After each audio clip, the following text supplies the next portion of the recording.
Dear viewers of the Tom Photo channel, are you considering purchasing a Fujifilm camera or perhaps upgrading your current one? Maybe you're thinking of adding another Fuji to your collection in addition to the ones you already own. I run a channel with one of the main focuses on Fujifilm cameras. Therefore, I aim to possess a variety of Fuji cameras and have experience with most of them to better address your interests and questions about Fuji. So, do I need yet another Fuji? And if so, which one should it be? Cameras come and go. Some are keepers, some are more transitory. At this moment, I own a Fuji X10, XA1, XE2, XT20, 2 copies of XT30, and an XP120. These are all wonderful cameras. My X10 videos garner the most attention on YouTube, and I love this camera for how different it is from the others. It holds an almost iconic status these days. The XA1 has surprised me the most. I did not expect this entry-level model to perform like a pro-level camera. It's my main travel companion when ultralight gear is needed. The XE2 is a legend, destined to become a collector's item. It occupies a sweet spot among the XE cameras and is just so much fun to use. It boasts the most attractive shutter sound of all my cameras. Not that it matters though. The XT20 is a true photographer's camera. It offers an abundance of options in such a small package, and what a beauty it is on top of all that.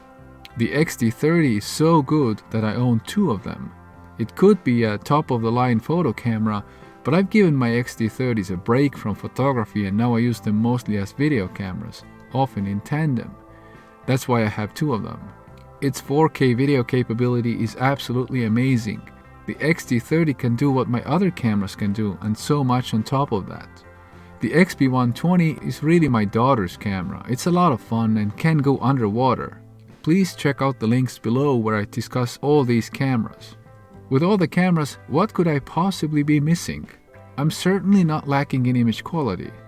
I have all the video capabilities I need. I have portability. What I don't have is in-body image stabilization, or IBIS. While Fuji kit lenses come with very good image stabilization, prime lenses don't. I own some very nice Fuji primes, but I cannot take as much advantage of them as I'd like. Especially for filming, IBIS would be very beneficial. So now I have my eye on a new X-mount Fuji with IBIS, and I also want the ability to change lenses. Therefore, my options include the XS10, XS20, XH1, XH2, XH2S, XT4, and XT5. I think my next camera will be one of those, but which one? Let's examine them and assign them some points to aid in your understanding of my comparison. The XH2 and XT5 offer 40 megapixels, while the others have 24, the XH1 to 26, the rest of the pack. For me, this aspect is not a deal breaker. Fewer megapixels should theoretically result in better quality image, but the newer Fujis can produce clean images even at 40 megapixels. Being the oldest technology, the image stabilization for the XH1 is rated at 5 stops, but slightly higher for the others. For me, these differences are not critical. The smaller number of focus points on the XH1 is not a problem either, as it is still sufficiently high. So all cameras are still in the running. The XH1 and XT5 have tilting screens, while the others are fully articulated. If you are a vlogger, you may prefer some cameras over the others now. However, I'm not a vlogger. I'm generally behind the camera. When considering the maximum and minimum shutter speed, the XH2 stands out as the most capable. Only the XS series cameras have a built-in flash. I don't recall the last time I used a built-in flash, but you might appreciate this option very much. It's good to have a fill flash option. I think this is a real advantage. The XH1 has the slowest continuous drive. However, 14 frames per second is still so fast that I hesitate to call it a disadvantage. Now, regarding video capabilities, only the XS10 and XH1 do not offer H.265 video. My requirement is that the camera should offer at least 4K at a minimum of 30 frames per second and a bitrate of at least 200 megabits per second. All these cameras meet those specifications.